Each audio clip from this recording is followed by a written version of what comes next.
Forget gurus. Forget anyone claiming to be an online business expert without going through the challenges of entrepreneurship themselves. The Real Money, Real Business podcast is here to prove the best insights in online business comes from your fellow online business builders. We dig into stories of entrepreneurs selling their business on the Empire Flippers marketplace so that you can learn how they made their business profitable, how they overcame obstacles, and what lessons they learned in their online journey. If you want to take your business and your knowledge to the next level, you've come to the right podcast. Let's get started. Hey everyone, welcome to another episode of the Real Money, Real Business podcast.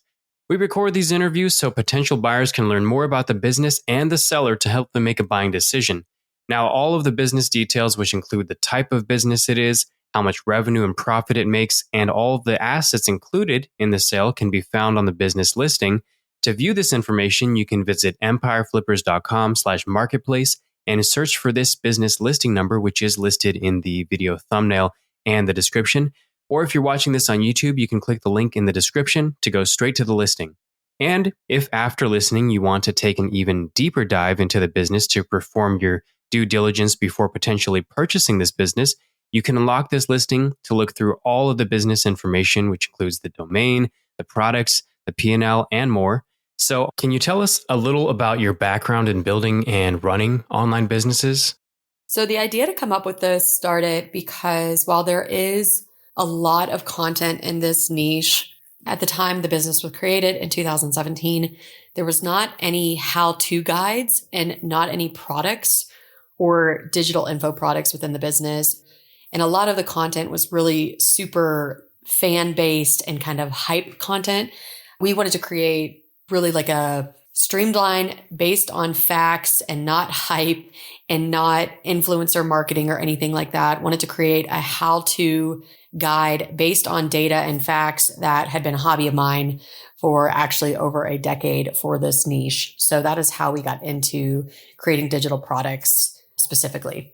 So why are you selling the business now instead of keeping it and growing it further? I am selling the business now because I have been going through in vitro fertilization, medical procedures, and more for the last year. And it has been stressful and taken up more time than I thought. And I am intending to get pregnant later this year. And my husband will be overseas. And I just do not think I can handle running this big of a business alone. And with a new baby, it's just not something that I'm interested in. And I'm ready to hand it off. What did you learn from building this business that worked for you? Or what do you think contributed to the success you experienced with this business? Luckily, a lot of the stuff went really well. The biggest thing I would say to our success is learning paid advertising, specifically through Facebook, Instagram, and then a little Google, some Pinterest back in the day, which we don't really do as much anymore because that seems like it's dying platform. But definitely pay-per-click and media buying campaigns have been huge in our success. Implementing funnels. So that means instead of just selling one of our products, we offer one and then we offer one as an order bump and then we offer another product as a one-time offer at the end of the funnels. We also have funnels for things like lead magnets, freebies, like free guides and free blog posts people can download that then upsell them onto our actual products. So basically using strong, evolved but basic digital marketing mechanisms like funnels and pay-per-click advertising has been very successful. Email marketing has been super successful for us. A lot of people in our space, I would actually go to say almost 95% of content creators in our space are just that. They're just creating content.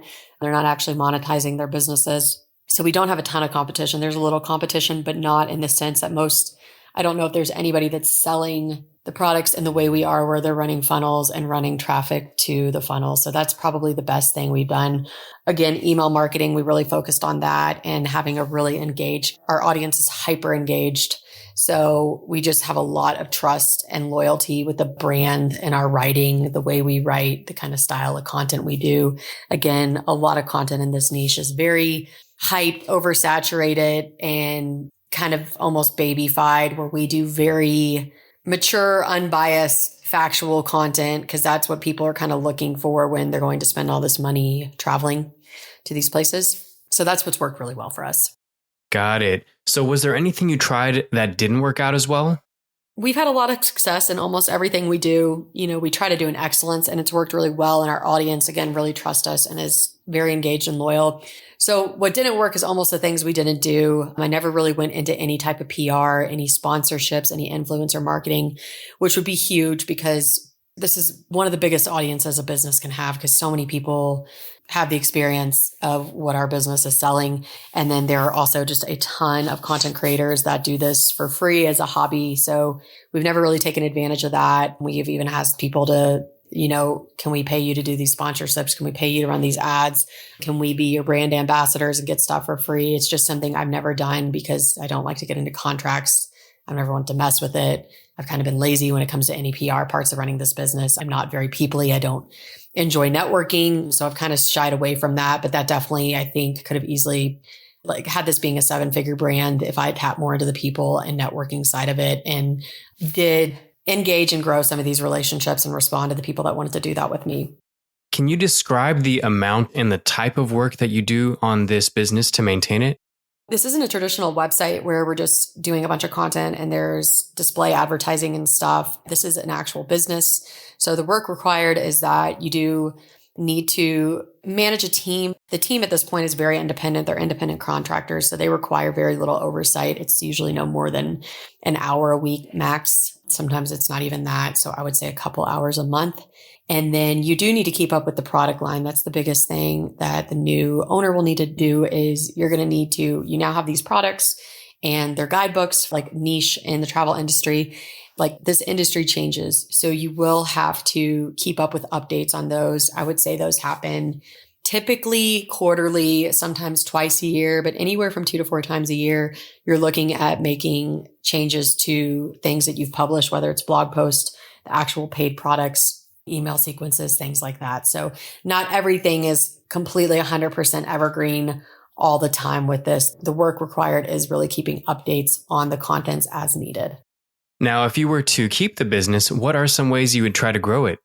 I see 2 big potential growth opportunities with the company. I'll start with the biggest one, but it's the least passive, but it's probably the quickest route to making this like a true 7-figure, real, like big business, not just kind of a passive income type of thing.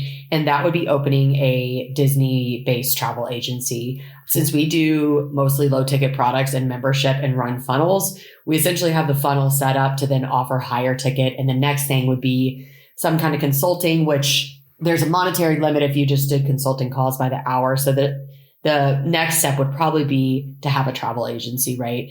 Because you're just feeding leads to that constantly with all this low ticket stuff. And a lot of people already assume we're an agency. So it's kind of a missed opportunity for us. There are plenty of experienced Disney travel agents that are looking to go somewhere else. There's a lot of like mistreatment, lowballing in the travel industry, like agency styles. A lot of them are MLM. So there's plenty of like very smart, hardworking people that have contacted me throughout the years looking to just come work for me. And, they're already seasoned. They already know what they're doing with the tech. So I don't think it would be super difficult. The traffic, the volume, the interest is there. My business coach has been wanting me to do this for years. The reason I never really bit the bullet was because I don't enjoy management at all. I've always been interested in using this business for my lifestyle and not scaling it. So usually when I get to like right around the 6 figures that I want each year, I'm good. And that's consistently happened for years outside of 2020.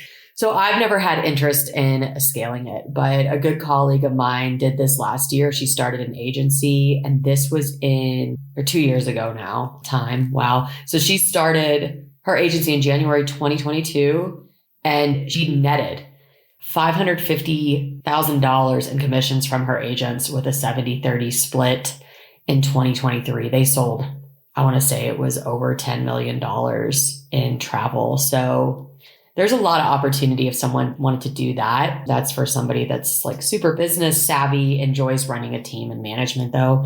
So the second thing to kind of is like doubling down on what's going now, which is this low ticket, more passive production, right? So doubling down on the marketing efforts. I've run this business very casually and as a lifestyle business. And outside of a couple efforts, I haven't really scaled marketing outside of pay-per-click Facebook ads. And even when they're going well, they could be more optimal. Like I traveled, I think 26 It was half the year. I traveled 26 out of 52 weeks last year, and I don't work at all when I travel. So, when I'm traveling, I'm not doing Facebook ads. I'm not making new creatives. I'm not putting out any content. I'm not having the team do anything extra. Everything is kind of just automated.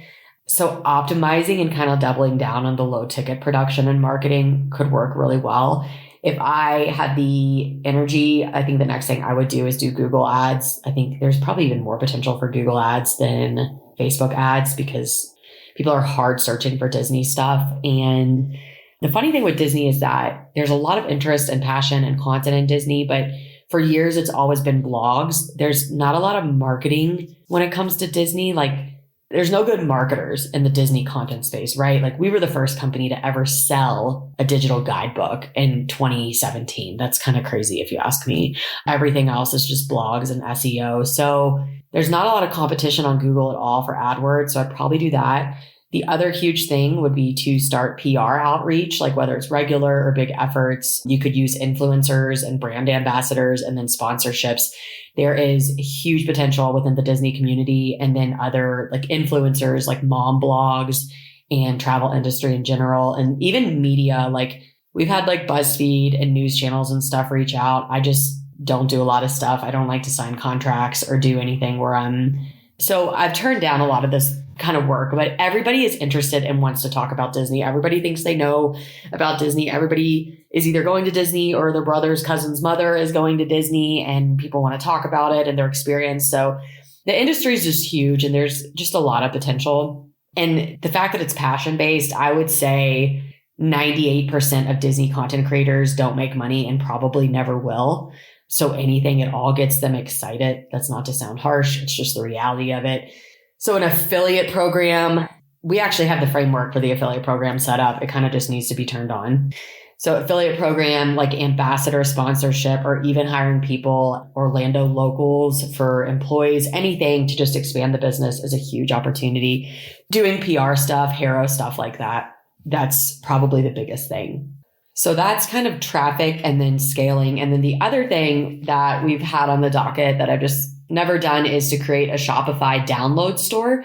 So it basically kind of be like the business having an Etsy style shop, right? Or even going on Etsy. I'm not sure what's easier. It just depends on who would want to do that. I never looked that much into it, but to include like more planning tools and downloads and printables like park scavenger hunts and vacation countdowns and autograph books, coloring sheets, stuff for kids. I've always pictured this as another low ticket, like huge thing. And then another membership source too. Like you could even have a membership where, kids are getting something every month or whatever.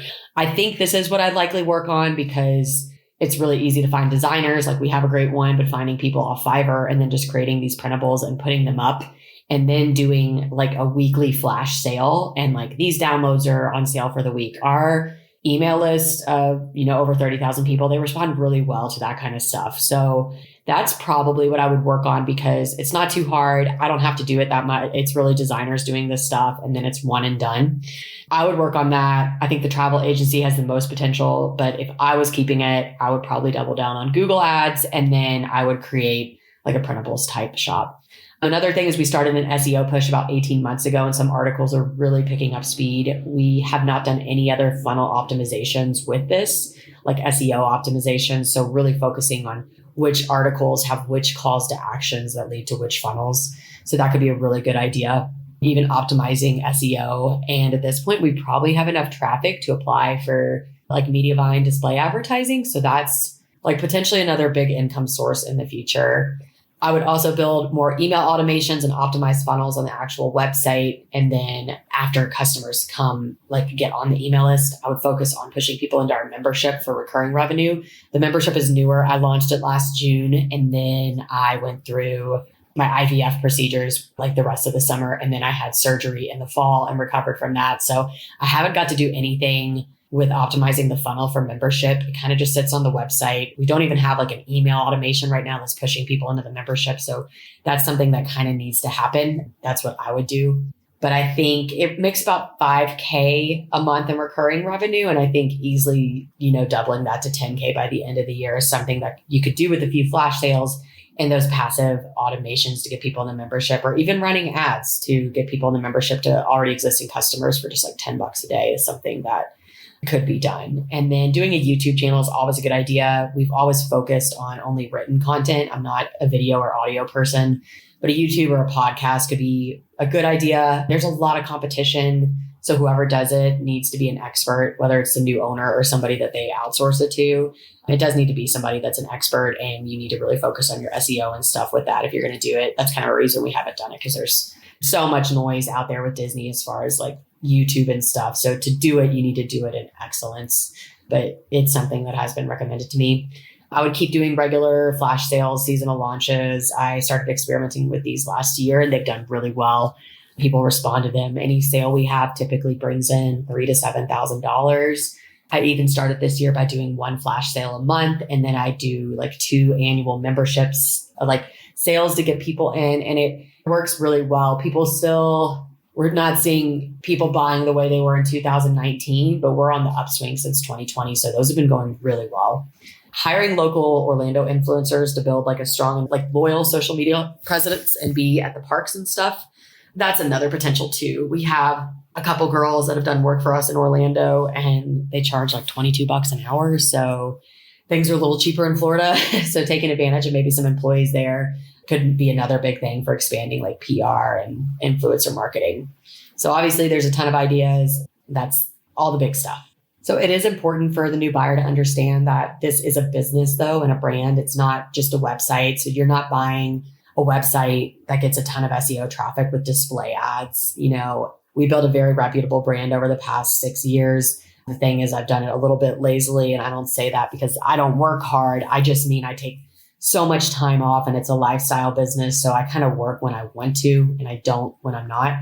I really initially just wanted to replace my nursing income, get to go to Disney expense free, and kind of share my knowledge, which I felt was really different than the current like Disney competition. And it went really remarkably well. So the business is really ready to be scaled and grow in the way I never had the energy for. There's tons of marketing optimization potential, continuing paid advertising, doubling down. And ads have always been really easy for this business. There's a lot of people that complain about Facebook ads, but the fact that we're Disney and it's pretty easy to make flashy creatives and scale them and fun copywriting and stuff, it's easy to hire people to do that. It's easy to do it. I mean, we've been running one creative on Facebook for like 3 years now, and that makes probably like 50% of the revenue from our ads, right? So that kind of stuff is easy. And what are the biggest risks with this business that a buyer should be aware of? So I kind of talked about it in growing the business, but the biggest thing is that this is a business. You're not just buying a website with articles and churning out content like you're at the mercy of display ads, right? So there's goods and bads. There's a business, which means it's not as passive as strictly content-based website. But the good thing is like we've been established for 6 years. So you have to try really hard to mess the revenue up. The biggest risk though is you are at the mercy of the Disney economy, which is like, it can be volatile. It's been volatile since 2020, really. It's not super bad. There's always people going to Disney. It's always crowded. I have this conversation all the time with friends and family members that want to know how things are going based on which Disney headline that was clickbait that they saw on the news. But things are different since 2020. I mean, the biggest risk I would say is look at that. Like 2020, the parks shut down. They were shut down for months, and we essentially almost went out of business, right? I was on unemployment for about 4 months, and then I kind of kept making a little bit of money from a Patreon and memberships I started that luckily my readers were so engaged they wanted me to do. But if something crazy like that were to happen again, hopefully that's never happened. Disney is only shut down for a few rare events, security reasons, and a few days for hurricanes. The parks have never been shut down like COVID. So hopefully a massive global pandemic and crisis, as that's the only one in this lifetime. But that's kind of the biggest risk, if Disney does something. And then the other thing to know, and I don't know if I would call this as much as a risk, is just that Disney does change things. And that means the content does have to change and be kept up. Like things are not 100% once you write it and publish it, you're done. So there is a little effort on the publishing efforts. That's also where I say I'm happy to stay on as a contractor or consultant in order to just very quickly each month or a couple times a year say, hey, this is what would need to be changed and updated. This is how to do it or to do it. The other risk is just a lot of our stuff runs on funnels and paid ads. So you can take it away. You have a huge email list that's also not optimized. There's tons of room for affiliate and sponsorships and advertising and all that other income. But right now it has been running a lot on paid ads and email marketing.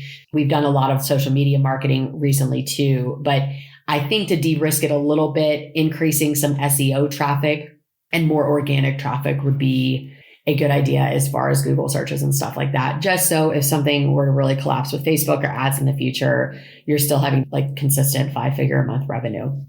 And how much support are you willing to offer a buyer who acquires this business?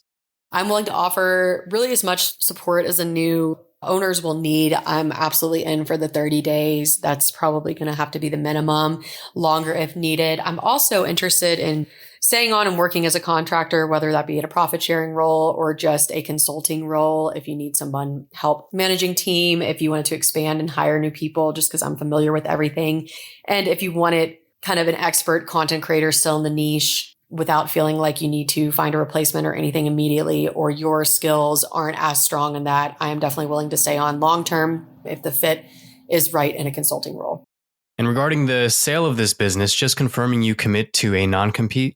Yes, I can confirm to committing to the non-compete. I am interested in discussing a side project that I have in another specific travel amusement park niche that I am considering starting and have kind of had the skeleton framework for. So I don't think it's considered compete. I don't think the new owner would have a problem, but that's something I would like to just ask them and discuss on a call, or if they would consider working on it. And are you open to negotiating something like an earnout? I prefer all cash upfront for the deal, but I am open to considering an earnout based on the details and the buyer. Now, putting yourself in the shoes of a buyer, why do you think this is a business worth buying? Really, the biggest thing I would say, without completely putting a diss on myself, is that I have kind of lazily run the business. I don't love marketing, so I've kind of shied away from major marketing tactics. I've really relied on a lot of advertising, creative stuff, content, and funnels to do a lot of the marketing work. But there's a lot more that could be done, and there's a lot of room for growth and expansion. I've been working with a pretty major business coach, pretty big in the digital marketing world, for 3 years now, and she has always encouraged me to start a travel agency or offer higher ticket consulting for travel planning, even with hiring other people. It's just not something I'm interested in. I never really intended to hire a team to begin with. It just happened, and my team's amazing. I don't love managing people. I don't like the things of growth part of the business and the marketing parts. I really have found that I enjoy the beginning of a business, building the websites, writing the content. I really enjoy writing. That's probably my favorite part of owning the business. So marketing has just never been my strong point. I've been good at it in the sense we've been very consistent. We consistently have kept the same blog posts, newsletter, email campaigns, launches schedule for a while, but I'm inconsistent when it comes to running our ads. Some months are easier than others, and I travel a lot. So for years now, I've traveled almost 16 to 30 weeks a year. So at any given time, I'm typically working only half of a year. So if I actually worked, almost full time or treated this like a real job and a real business, I believe we'd probably be doing at least double the revenue. So this is an easy purchase for someone who is interested, is good at growing businesses or as good as marketing. Because if you could tap into PR, sponsorships, all these other influencers in this niche that are just like super thirsty and wanting to be brand ambassadors in exchange for things, and wanting to go and blast us on social media for, in the good way, but put us all over social media, all this stuff. I've never ran social media campaigns. I just hired somebody to do it a few months ago, finally, because we didn't do it for almost a year. But there's just almost sadly been a lot of things neglected. We've been really consistent with the things that we do. We've always delivered good customer service, good email marketing campaigns, content calendars, the same. But I personally have been inconsistent with my behind the scenes marketing efforts. So this is a fantastic business. It's very sad for me to part with it. I almost don't want to, because the months that are very strong with the seasonality, it's just almost too easy because it's just a few hours a week. And again, there's just so much room for growth. So there's 100 reasons why I think it's a good reason to buy, and it's doing great now, and I'm sad to hand it off. So this is definitely not an instance where I'm trying to get rid of it because it's not going well. Is there anything else you'd like to add that you think I might have missed during the interview? No, I think my answer to why is it worth buying was pretty long-winded, but I think that's it. Me staying on as a contractor, whether it's, consulting role, profit sharing, I'm willing to do that and I'd be happy to. I'm definitely interested in that. I would like to ask about potential niche site that's kind of in the same neck of the woods, but not considered the same audience. So I wouldn't personally consider it compete, but I'd like to confirm that with the new owner. The other thing too, I don't think I mentioned is Google Ads. If the new owner really wants to double down, I think Google Ads would be the immediate next thing I did for this business to really, really accelerate revenue and profits. All right, everyone. Thanks for listening. To learn more and see if this listing is still for sale, head over to empireflippers.com/marketplace and search for this business listing number, which is listed in the video thumbnail and the description. And if you're watching this on YouTube, click the link in the description to go straight to the listing. And once you've unlocked this listing, you'll be given everything you need to know about this business. So thanks for joining us, and until next time.